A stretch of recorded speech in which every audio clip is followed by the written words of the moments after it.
So today's episode is about story stones.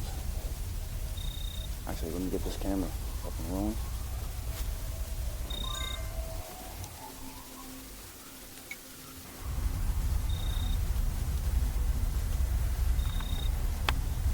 So today's episode is about story stones. And what I mean by story stones are flat stones that have an irregular shape to them. And that irregular shape casts a shadow onto a wall or something like that. And it enables the holder of the stone to be able to project an image. So it's kind of like ancient TV, you know. And what people would do is they would use the shadows to tell stories about the most ancient of legends. That's how they did their storytelling. And so they would take a stone, or they would use your hands. You can use your hands too. You don't have to use a stone. But you can take a stone that projects an image of something and cast that image onto a wall and use the sights and motions of that to help dramatize a story. And so in ancient times, that was their equivalent of television and entertainment. And the most amazing thing about that is you can still find those story stones laying around in certain places. You know, like if you find an old abandoned home site, you know, you find one of the home sites, you can go through all the rock that's there, and sure enough, you'll find a few flat stones that are, you know, about palm size. You'll find some flat stones that cast a shadow of different images on the wall. It could be people, it could be animals, it could be objects. You know, those images could take on several forms. And I've even seen where, you know, you can see a whole entire silhouette of, you know, like a skyline of a village and stuff like that the stone would project onto a wall. You know, very skillfully done stuff. So they are incredibly intriguing. And a lot of those stones aren't precious stones. You know, they're not made out of sapphires and things like that. A lot of them are just made out of slate, other stone that's easy to work. Limestone. I've seen them made out of limestone, even chert, things like that. So, you know, they're not like incredibly valuable stones as far as them being semi-precious. But the image that they cast, you know, onto an object when you hold a candle in front of them, I mean, that to me has an incredible amount of value. So even though, you know, the stone itself isn't precious, you know, what it does, the image that it lays on a wall, could be considered precious, especially, you know, if it's a really intriguing image, like, you know, who knows what, you know. I found some that look like cougars. I found them that look like African Americans of the 1500s, you know, the typical hairstyle that they had. Yeah, I've seen some really neat stuff.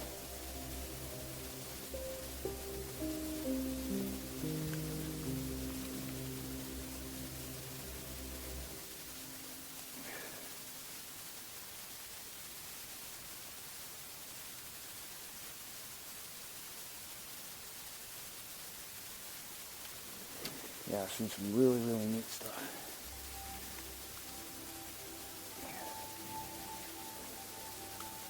So the main and most important ingredient that you need for shadow stones is darkness, or a dark place. And so a lot of the storytelling happened at night, and they liked using moonshine, you know, the moon itself, to cast the shadows. So on the nights of the full moon, those were story nights. And everybody would gather together. The town storyteller, which was usually the medicine man, would put on a puppet show of sorts with the stones that he had collected and put together. to tell the story of all the ancient legends.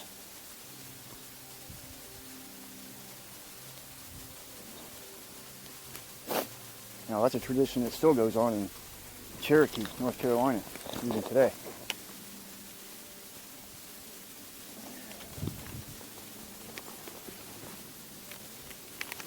Yeah, so I've researched this subject, and I've found representations of it that come from France, prior to 2300 BC. I've seen representations of it in Egypt. I've seen representations of it that came out of Sumeria, and then especially when you come here to the Americas, North America and South America, the story stones and the storytelling practices that they had associated with using that type of imagery is really dynamic. And some of the most intriguing of all story stones that I found anywhere have come from here in the Americas.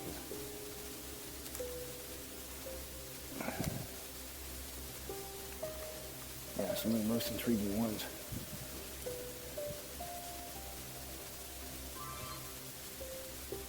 Yeah, so there's just unbelievable images that are hidden in the edges of some of these flat stones that are laying on the ground. And if you folks would just pick up a few of them and, cast the image of that onto a wall and turn it around, turn it a few times, because maybe when you first cast the light on it, it's not being held up the right way. You turn it, hold it in front of the light. I'd almost guarantee that you'll come up with a really, really intriguing image of some ancient person, ancient animal. I've seen even images of dinosaurs come out of the stones. A lot of faces. A lot of times you look at a rock and you'll see a face in it. So I just found a shadow stone right over here.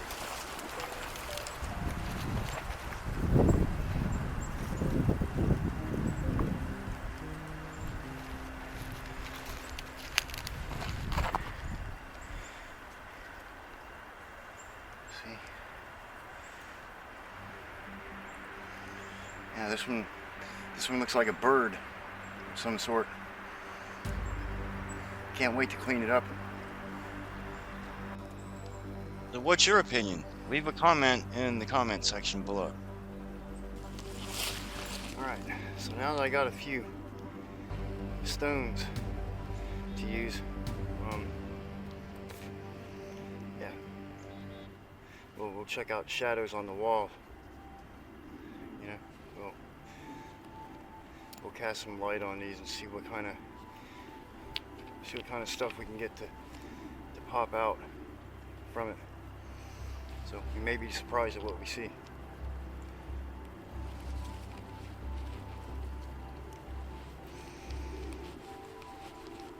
And to do that, we'll use an indoor environment.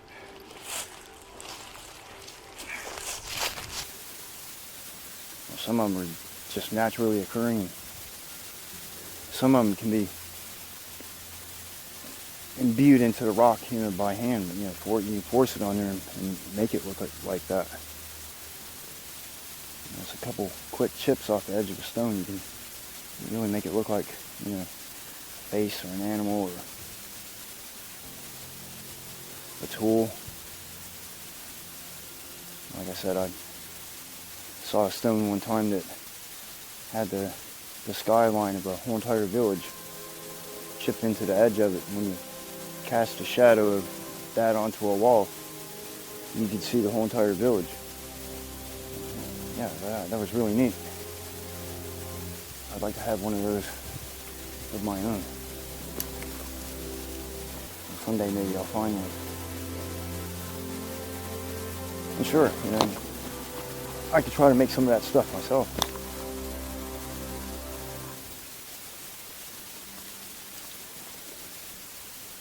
but finding is okay too.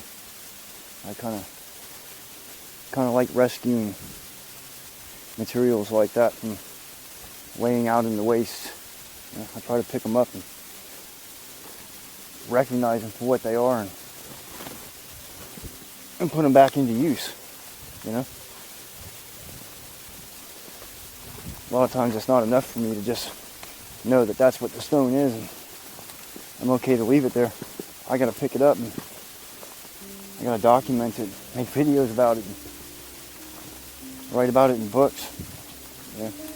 Make drawings of it, take photos of it, and just all that hype that comes with working with something that you're excited about. And so I do all that. I genuinely do all that.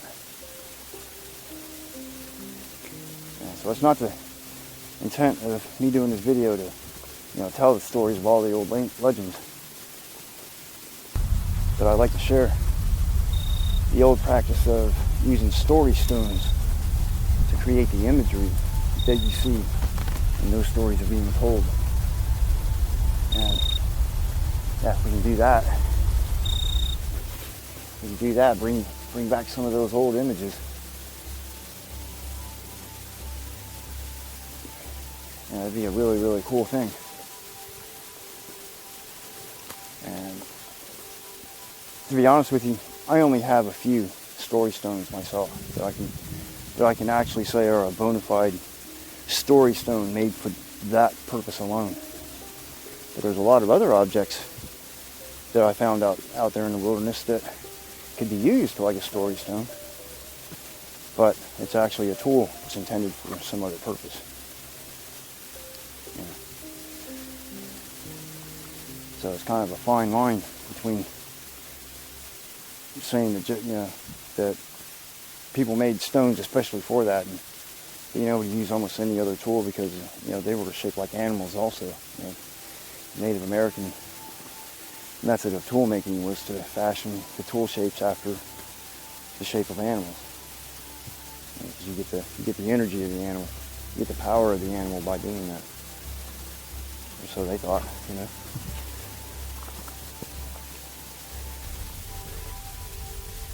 So yeah, to say that they were making story stones, just especially to make story stones, is not an easy task because there's not a lot of them out there.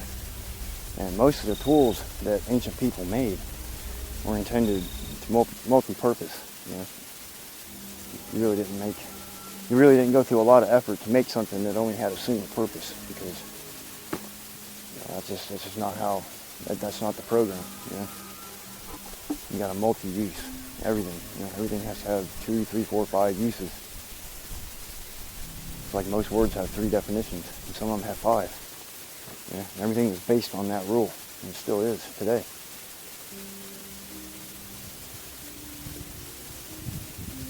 So the ancient story stones are really, really intriguing to talk about, and if you have one, boy, have you got a conversation piece, because you have a piece of history that's just incredibly important. You know, it's as important as television is today. Because the story stones, those were the televisions of the ancient past.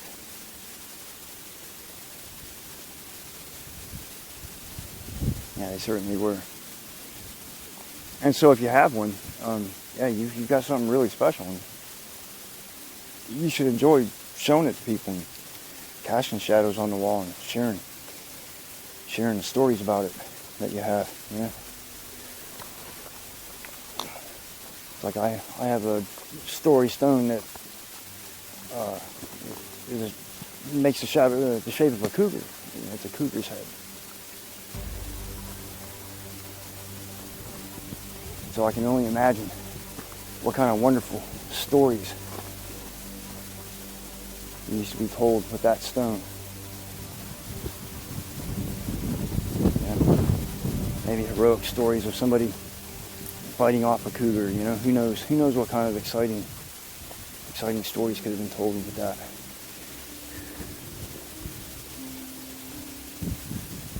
Oh, so very intriguing.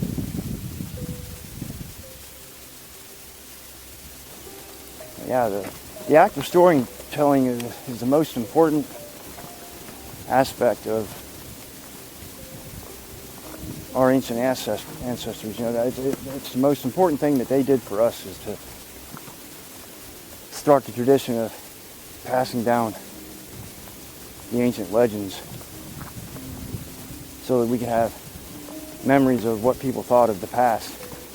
Whether it's history or fable, those stories are still a great, huge benefit to us. And without storytelling, without story stones, without using light and shadow to dramatize all of that, the storytelling would have had far less of an impact.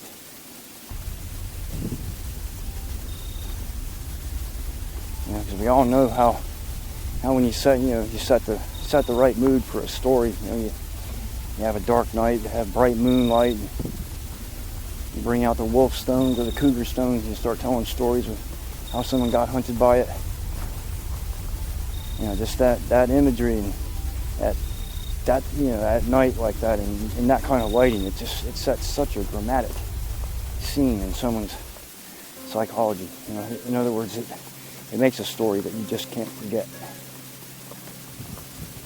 And so that's the kind of impact that the story stones were intended to have. You know, they were intended to shock you, and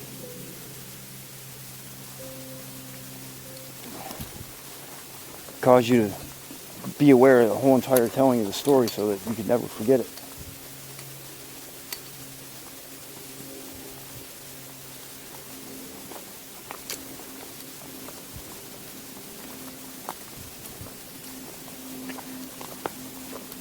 And even though I only have 3 story stones that I can, you know, bona fide that are, you know, just for telling stories. Yeah, it doesn't even begin to document how important finding more of them is, you know. Just 3 of them, just having 3 of them is not enough to adequately document the practice. And so I'd like to find more. I'd like to get other people involved in trying to find them. You know, there's only so many places I can go in the time that I have.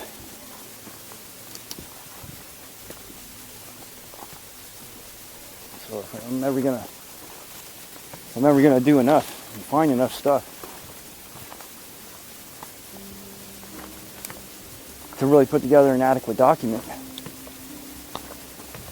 you know, to explain the story stones, I'm gonna have to get more people involved.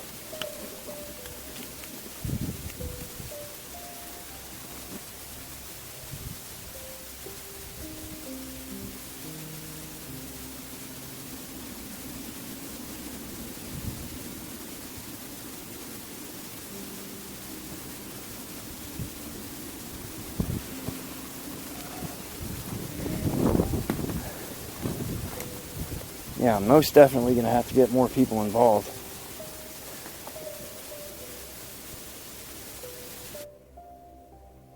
I'm going to exert a significant amount of effort into trying to put together a concise document of this subject so that future people can look at it, learn from it, maybe add to it. So yeah, I put a lot of joy into producing this video and presenting it to you folks, even though, you know, I just have a scant amount of information on it. But I still decided to go ahead and make this video about it. Maybe next year I'll know more about it, you know. Maybe next year I'll have better representations of the story stones and the legends that they foretold. You know, I'd like to find some story stones that you know, tell the legend of Beowulf, you know,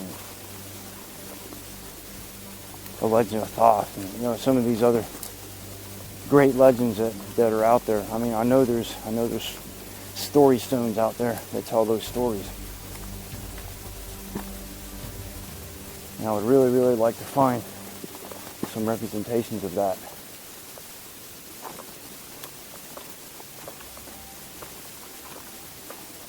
And maybe someday I'll be able to. Yeah, maybe. That takes a lot of work, a lot of dedication, a lot of time crawling around on my hands and knees, scraping and sweeping dust off of stones, you know. But eventually I'll find some more of them.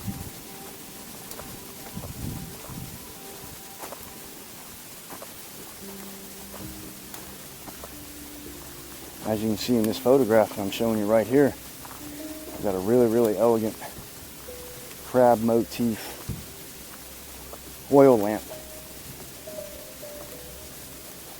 that was used to provide the light to cast the shadows onto a wall. And right behind that crab lamp, there are 3 story stones. And one of them is the cougar stone that I mentioned. And it even looks like a cougar without shadows on it. And then that stone in the middle, that's the one that has the person with the 1500s hairstyle that is so incredibly neat. And then the one on the right hand side, that one is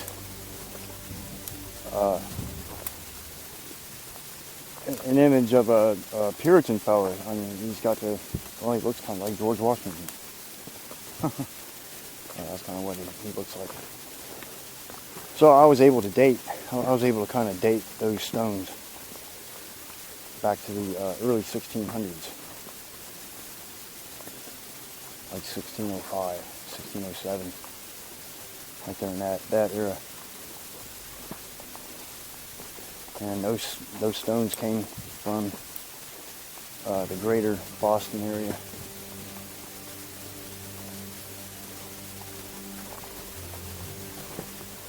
So yeah, those came from the northeastern United States, near the city of Boston.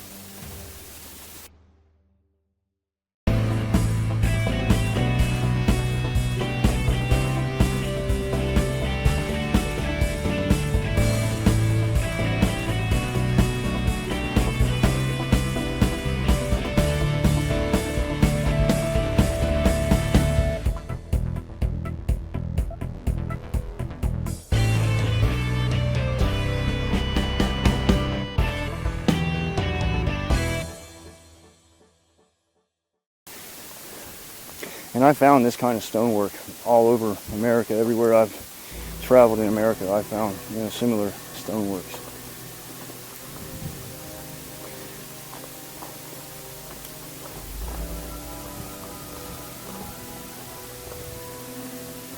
So I get really excited about this subject because it's so intriguing.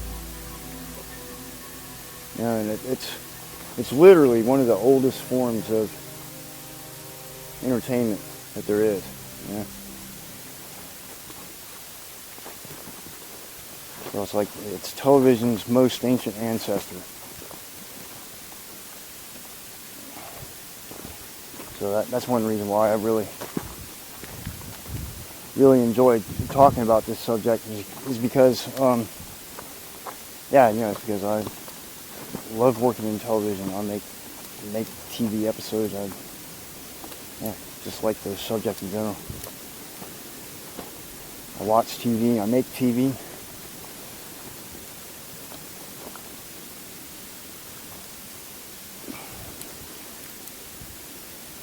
And so for me to make a video about the oldest form of entertainment, it really does get me excited.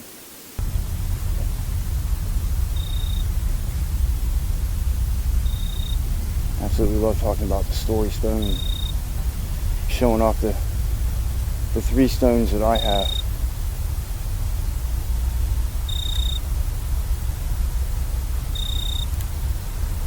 I really kind of wish that I could have found some stones from an older period, you know, from earlier than the 1600s. But I'm going to keep looking. I'm going to find some. I'm going to keep looking. Sooner or later, I'll turn up some.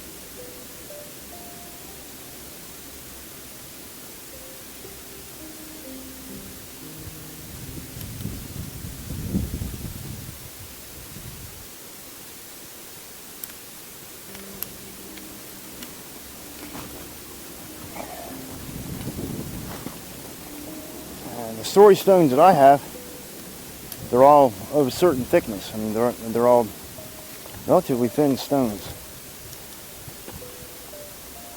except for the cougar. The cougar stone's a little bit thicker than the other two that I have, but those other two stones are about 3/8 of an inch in thickness. You know, U.S. standard, 3/8 of a USD inch.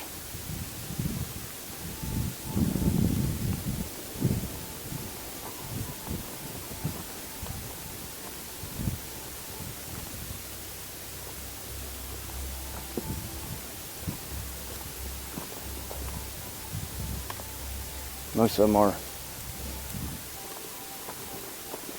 them are made out of soft stones. Yeah, they're not particularly hard stone.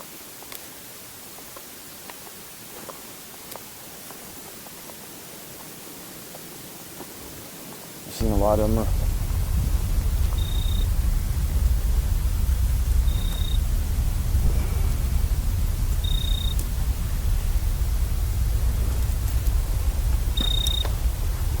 Yeah, a lot of them are made out of slate-like materials.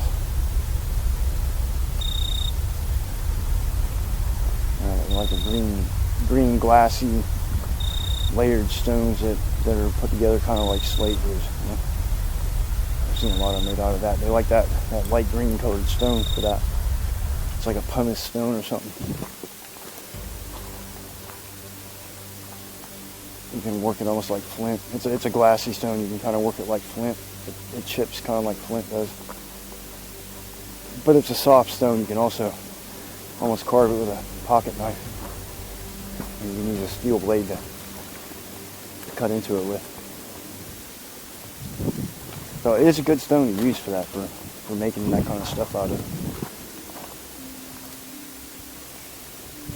You know, it's hard and chippable, yet it's soft enough to still allow handwork to be easily done. There's not many stones out there that are like that, that are put together like that.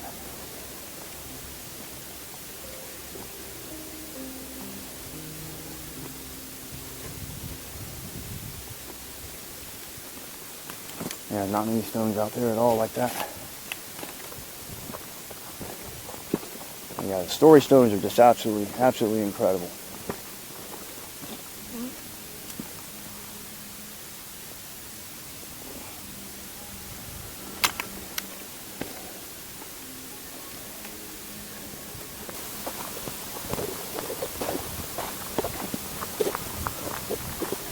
Yeah, so this video has a scant amount of actual visions of the stones themselves,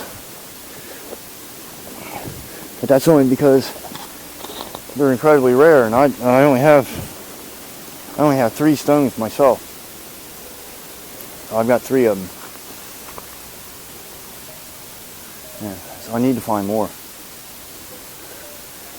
I need to find more of them. I need to photograph and make video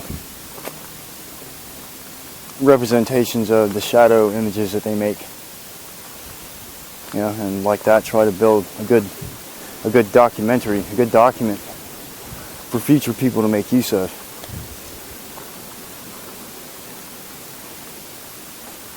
Yeah, you know, so if people were supporting my efforts at doing this, that's what they'd be paying for, and they'd be paying me to document all this stuff. And go find it, get my hands on it, test it, video it, do all the measurements and weights on it, yeah, and produce some legitimate documentary of some of the most intriguing native human work practices. Yeah, making story stones is just a very small part of it.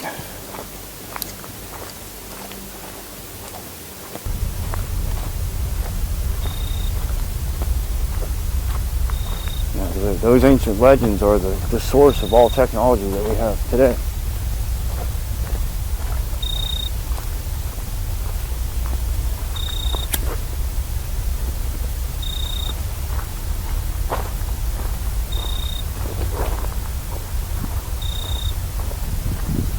source of all technology today.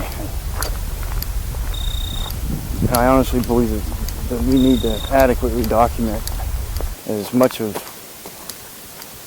that subject as we possibly can. So that means finding more story stones. That just means finding more story stones and getting out there and making documents of it.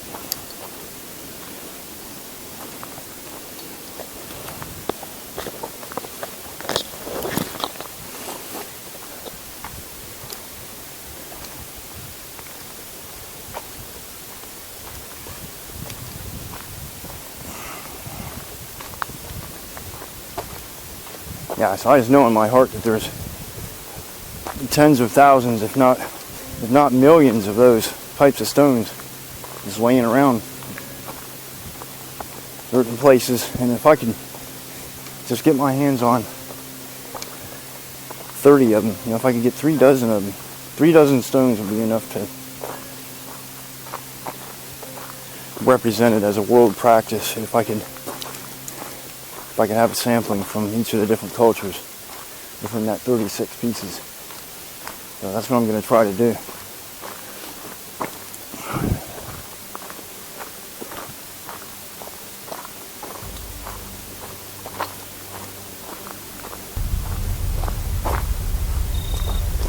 Yeah, the story stones represent some of the best of nighttime storytelling and moonlight storytelling. I mean, this is the epiphany of all of that. And so it's incredibly important. It's a very important subject. And I'm really glad to be able to share it with you folks today.